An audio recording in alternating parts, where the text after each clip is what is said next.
Salut les amis, je crois que vous allez bien. Nous allons aussi bien par la grâce de Dieu. Nous revenons encore pour répondre aux objections de nos détracteurs, de ceux-là qui ne croient pas à la divinité de notre Seigneur Jésus-Christ. Comme nous avions dit précédemment, que l'apôtre Pierre nous recommande d'être prêt à tout moment devant n'importe qui, de défendre notre foi, de défendre l'espérance qui est en nous, de donner des raisons pourquoi nous croyons ce que nous croyons. Alors nous avions commencé à répondre aux questions de nos détracteurs, de ceux-là qui ne croient pas que Jésus-Christ est Dieu, principalement les témoins de Jéhovah et le musulman, aussi bien que d'autres sectes perniciennes. Alors, dans notre vidéo précédente, nous avions répondu à l'une des objections qui stipule que Jésus-Christ ne peut pas être Dieu parce que dans Nombre chapitre 23 verset 19, la Bible dit « Dieu n'est pas un homme ». Et nous avions démontré que le contexte de ces passages ne nie pas le fait que Dieu devienne un homme. Alors, aujourd'hui, j'aimerais encore ajouter un autre point ou répondre à une autre objection dans le même sens. L'objection ou la question proviennent de Jacques, chapitre 1, verset 13. Là où la Bible dit que personne, lorsqu'il est tenté, ne dise que c'est Dieu qui me tente, car Dieu ne peut pas être tenté par le mal et lui-même Dieu ne tente personne. Alors, ces gens-là viennent avec cette question pour dire Jésus-Christ a été tenté dans Matthieu chapitre 4. Par conséquent, il ne peut pas être Dieu parce que la Bible dit Dieu ne peut pas être tenté.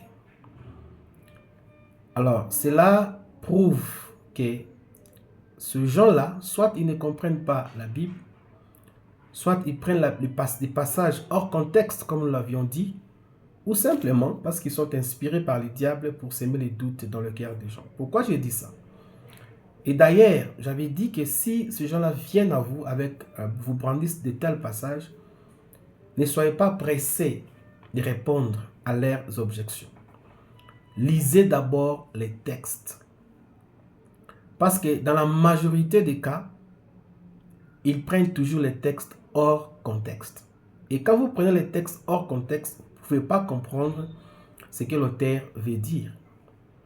Alors, il ne faut pas seulement s'arrêter au verset 13. Pour comprendre ce que l'apôtre Jacques est en train de dire dans ces passages, il faut aller au verset 14 et au verset 15. Parce que si vous continuez au verset 14, l'apôtre Jacques dit « Mais chacun de vous est attiré, amorcé par ses propres désirs. » Déjà là, nous comprenons que la tentation dont il est question dans ces passages, c'est une tentation interne. Parce que dans la Bible, nous avons deux sortes de tentations. Il y a une tentation qui provient de votre intérieur, parce que déjà en vous, il y a cette inclinaison vers le mal. Il y a cette convoitise qui vous attire à commettre le péché ou qui vous pousse à commettre le péché. Ça, c'est une tentation interne. Il y a aussi ce qu'on appelle la tentation externe où en vous, il n'y a pas ce désir de faire le mal, mais la tentation vous provient de l'extérieur par une autre personne. Alors, le Dieu qui a créé le ciel et la terre, la Bible nous dit qu'il est saint. Il est parfait. Il est pur. Par conséquent, en lui, il n'y a point de mal. Puisqu'en Dieu, il n'y a point de mal, alors Dieu ne peut pas avoir cette inclinaison interne à commettre le péché ou à commettre le mal. Par conséquent, Dieu ne peut pas être tenté. Mais l'homme qui a cette inclinaison vers le mal peut être tenté. Donc c'est exactement dans ce sens-là que l'apôtre Jacques est en train de parler des tentations dans ces passages. Je vous donne un exemple. Quelqu'un qui ne fume pas par exemple, qui n'a jamais fumé dans sa vie, qui ne connaît pas les goûts de la cigarette et qui hait la cigarette, cette personne-là n'a aucun désir interne de fumer. Par conséquent, si vous présentez la cigarette à cette personne-là, ça ne lui dira absolument rien. Donc, vous pouvez tenter la personne de l'extérieur, mais parce qu'à l'intérieur de la personne, il n'y a pas ce désir, il n'y a pas cette inclinaison vers la cigarette, la personne ne tombera pas dans le péché, ça ne lui fera absolument rien. Par contre, si vous prenez quelqu'un qui a l'habitude de fumer, qui connaît les goûts de la cigarette, bon, qui peut-être s'est converti au Seigneur et a abandonné la cigarette, mais cette personne-là, quand vous lui présentez la cigarette que la personne aime, vous allez vous rendre compte que c'est vrai que la personne peut ou ne pas prendre la cigarette, mais à cause de la connaissance du désir qui était en lui de la cigarette, la personne sera tentée de l'intérieur par rapport à cette cigarette. C'est dans ce sens-là. Donc, il y a deux sortes de tentations.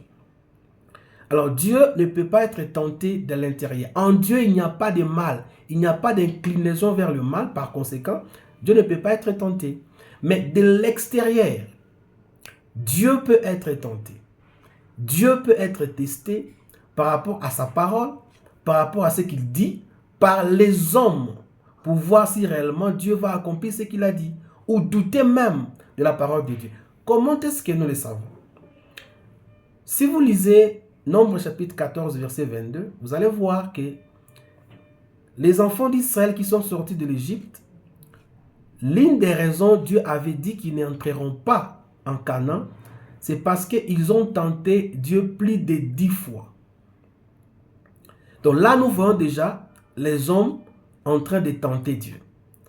Et nous comprenons par là que la tentation dont il est question dans Nombre chapitre 14, verset 22, n'est pas dans le même sens que la tentation que l'apôtre Jean mentionne dans Jacques chapitre 1, verset 13 à 15.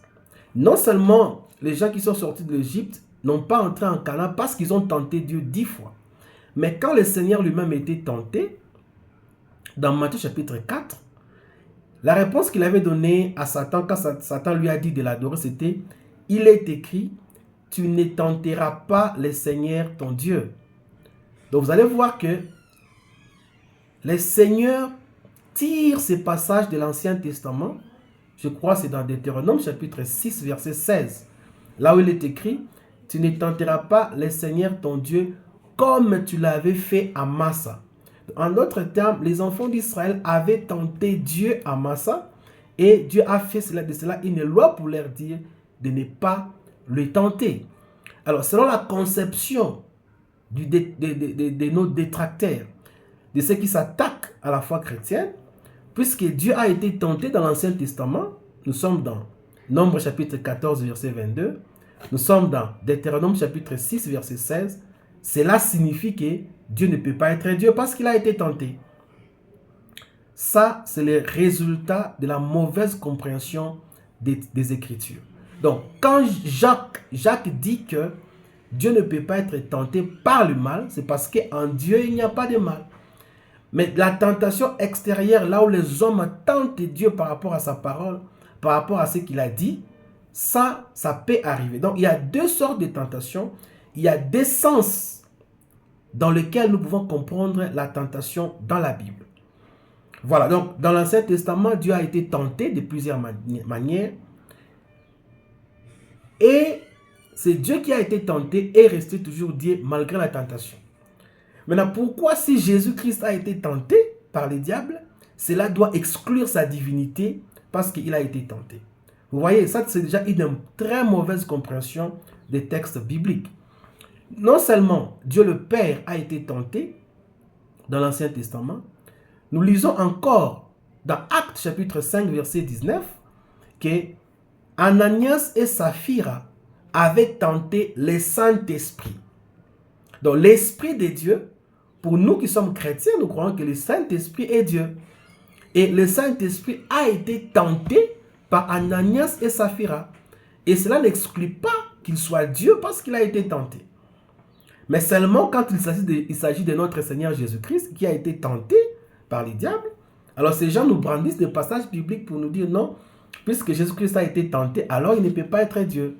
Alors, bien aimé dans le Seigneur, quand ces gens viennent à vous et vous présentent ces genres des questions, des objections, lisez les contextes et vous allez comprendre que les contextes n'est pas le même.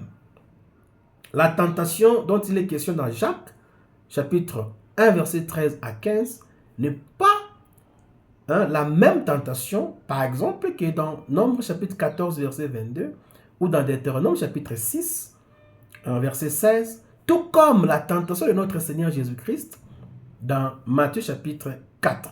Donc, le fait que Jésus-Christ soit tenté n'exclut pas sa divinité. Ne peut pas être une objection à sa divinité parce que Dieu le Père lui-même a été tenté, il est resté Dieu. Le Saint-Esprit a été tenté. Dans Actes chapitre 5, verset 19, il est resté Dieu. Et pourquoi quand Jésus-Christ est tenté, il ne peut pas être Dieu de même nature que son Père? Vous voyez? Donc là, déjà, nous avons un problème de compréhension de la part de nos détracteurs. D'abord, d'ailleurs, quand vous lisez Jacques lui-même ne refuse pas que Jésus-Christ soit Dieu, malgré que Jacques a parlé de la tentation dans Jacques chapitre 1, verset 13. Mais si vous lisez Jacques chapitre 2, verset 1, Jacques appelle notre Seigneur Jésus-Christ les seigneurs des gloires. Les seigneurs des gloires. Ce titre-là, Seigneur des gloires, c'est un titre de la divinité. Donc, en appelant Jésus-Christ les seigneurs de gloire, l'apôtre Jacques confirme que Jésus-Christ est Dieu. Pourquoi? Parce que si vous lisez, par exemple, dans Psaume chapitre 24, versets 7 à 10, quand la Bible dit que nos portes éternelles, ouvrez-vous et laissez que le Seigneur de gloire, les dieux de gloire fassent son entrée. Donc, les seigneurs de gloire dans l'Ancien Testament, ce titre-là n'était donné qu'à Dieu lui-même, au Dieu créateur. Maintenant, l'apôtre Jacques prend ce titre-là dans Jacques chapitre 2, verset 1 et donne ça directement à Jésus-Christ, Seigneur de gloire. Donc, Jacques n'a aucun problème d'appeler Jésus-Christ Dieu, Seigneur de gloire, malgré qu'il dit que Dieu ne peut pas être tenté. Donc, l'apôtre Jacques ne parlait pas de la tentation dans le sens externe, où les hommes tentent Dieu pour voir si réellement Dieu va accomplir sa parole ou si la parole de Dieu est vraie. Donc, c'est dans deux sens différents. Et juste pour vous donner encore plus d'arguments, nous avions démontré que Jésus-Christ était une personne à une double nature. N'est-ce pas? Il a une mère biologique sans un père biologique. Il a un père spirituel sans une mère spirituelle. Cela fait de lui une personne avec une double nature. Alors, dans sa nature humaine, Jésus-Christ pouvait aussi être tenté parce qu'il était 100% homme. Et étant tenté 100% homme, malgré la tentation, Jésus-Christ n'a pas péché. Il n'a pas commis le péché. Pourquoi? Parce qu'il est un homme parfait. Dieu fait chair. Dieu qui est devenu un homme, il ne fait que ce que Dieu peut faire. Par conséquent, il ne peut pas pécher. Voilà pourquoi la Bible nous dit que Jésus-Christ étant sur la terre, il n'a jamais commis de péché. Donc, cela n'exclut pas le fait qu'il soit Dieu. Voilà, bien aimé, quand ces gens-là, les témoins de Jéhovah, les musulmans et d'autres sectes viennent à vous, vous posez des questions de ces gens pour vous dire, vous proclamez la divinité de Jésus, mais la Bible dit, Dieu ne peut pas être tenté. Comment est-ce que Jésus-Christ a été tenté? La réponse est simple. Dans la Bible, nous avons deux sortes de tentations. La tentation interne et la tentation externe. La tentation interne provient du désir du mal, l'inclinaison vers le mal qui est dans l'homme, et la tentation externe vient des hommes extérieurement par rapport à l'homme lui-même. Alors, par conséquent, Dieu ne peut pas être tenté de l'intérieur. Dieu n'a pas cette inclinaison vers le mal. C'est dans ce sens-là que l'apôtre Jacques dit que Dieu ne peut pas être tenté. Mais dans l'Ancien Testament, Dieu a été tenté plusieurs fois. Dans ces cas, dans ce contexte, il s'agit de la tentation externe, là où l'homme met en doute la parole de Dieu. Là où l'homme ne fait pas confiance à ce que Dieu dit. Alors, si vous analysez maintenant la tentation de notre Seigneur Jésus-Christ, dans Matthieu chapitre 4, vous allez voir que ce sont le même passage que le Seigneur est en train de citer devant le diable pour lui dire que tu ne tenteras pas le Seigneur ton Dieu. Et on peut même prouver par ces passages-là que Jésus-Christ lui-même est Dieu. Mais ça, c'est un sujet que nous allons partager prochainement ou dans une autre occasion. Mais pour le moment, soyez équipés. N'ayez pas peur de ces gens.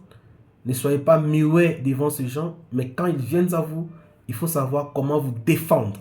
Vous donner la raison pourquoi nous croyons que Jésus-Christ est Dieu. Pourquoi nous croyons que Jésus-Christ est le Fils de Dieu. Il est Dieu égal au Père.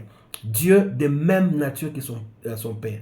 Que tous ceux-là qui ne croient pas en Jésus-Christ comme Seigneur et Sauveur, comme un Dieu créateur du ciel et de la terre, ne peuvent jamais être dans la vérité et ne recevront jamais la vie éternelle. Donc nous prions pour ces gens-là de se convertir, de revenir vers leur Père, de croire à la vérité pour être sauvés.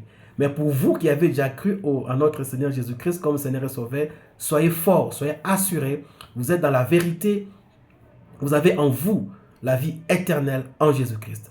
Jésus-Christ est Dieu, qu'il vous bénisse et nous allons nous revoir prochainement pour répondre à une autre objection. Que le Seigneur vous bénisse.